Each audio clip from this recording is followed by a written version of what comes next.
बड़े नाम वाली फैमिली में जन्म हुआ, परदादा, दादी और पिता देश के प्रधानमंत्री। सत्ता कैसे मिलेगी? अब मेरी दूसरी प्रॉब्लम है, मैं उसके बीच में पैदा हुआ। महज 14 साल की उम्र में दादी और 21 साल की उम्र में पिता की हत्या। अपनी दादी की लाश देखी है, पिता की लाश देखी है। राजनीति में आए तो पप्पू का टैग, सड़कों की खाक और लगातार हार का दंश। नफरत के बाजार में मोहब्बत की दुकान खोल रहा हूं। लोकसभा चुनाव 2024 में इंडिया गठबंधन भले ही बहुमत के आंकड़े को न छुपाया हो, लेकिन ये बीजेपी के लिए चौंकाने वाला है। एक और जहां बीजेपी 303 सीटों से घटकर 240 पर पहुंच गई, वहीं दूसरी तरफ कांग्रेस की सीटें 52 से बढ़कर 100 के करीब पहुंच गईं। इन नतीजों में राहुल गांधी एक अहम किरदार बनकर उभरे हैं।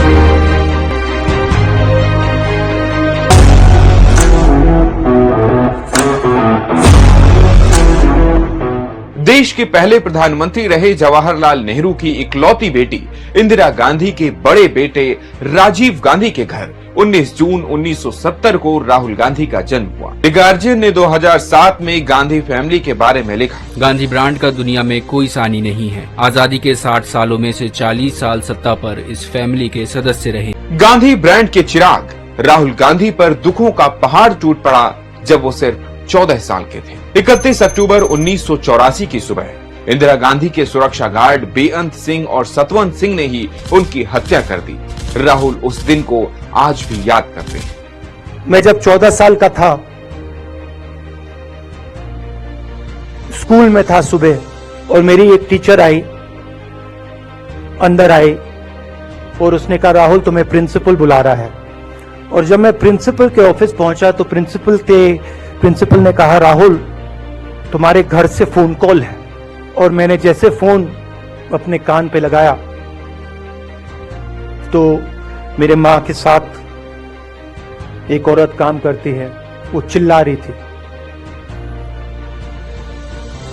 राहुल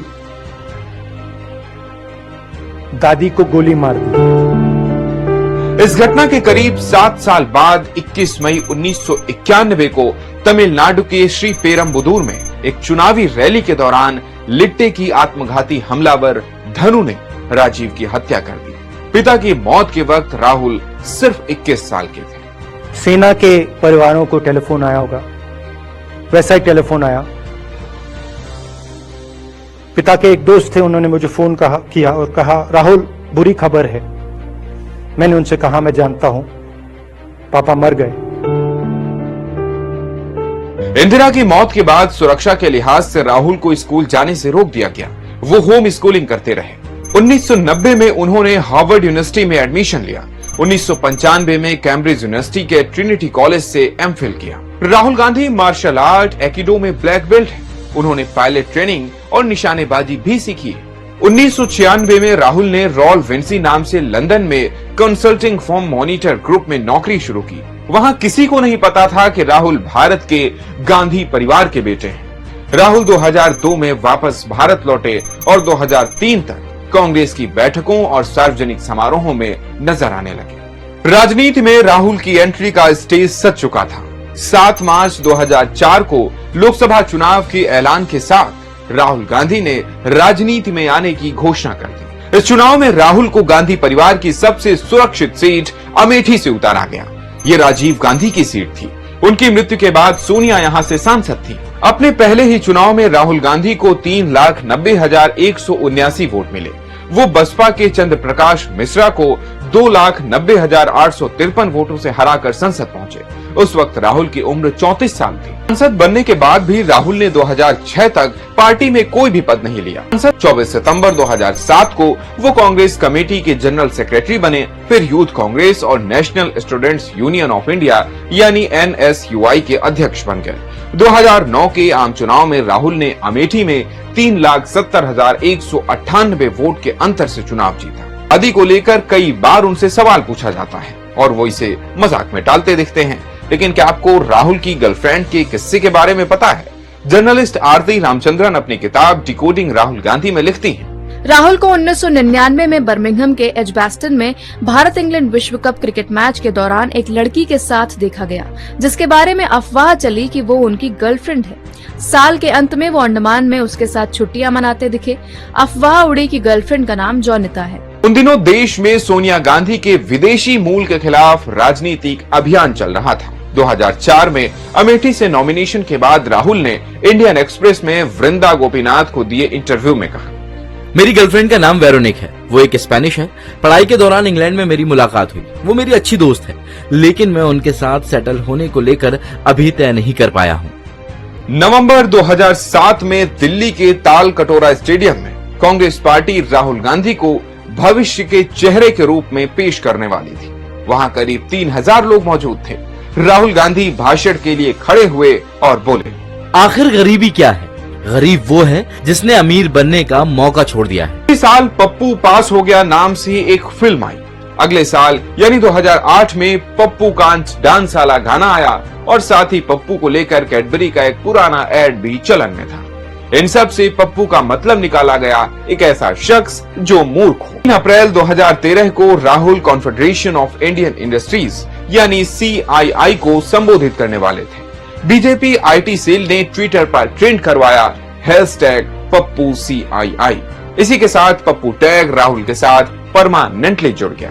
इसी साल अमित शाह ने भी राहुल गांधी को पप्पू बोलते हुए तंज कसा। नहीं बनाएंगे पप्पू को, हारने का डर लग रहा है। पप्पू को नहीं बनाएंगे, मनमोहन सिंह को बना सकते हैं। 2014 में लोकसभा चुनाव हुए। सोनिया गांधी कांग्रेस अध्यक्ष थी, लेकिन चुनाव की अगुवाई राहुल गांधी कर रहे थे। इस चुनाव में कांग्रेस सिर्फ 44 सीटें जीत सकी, जो इतिहास में पार्टी का सबसे खराब प्रदर्शन था। हाल ही में पप्पू टैग के बारे में बोलते हुए राहुल ने एक इंटरव्यू में कहा, ये प्रोपेगेंडा कैंपेन है, मुझे परवाह नहीं। मैं सभी नामों का स्वागत करता हूँ। मुझे अच्छा लगता है, मेरा नाम और ले।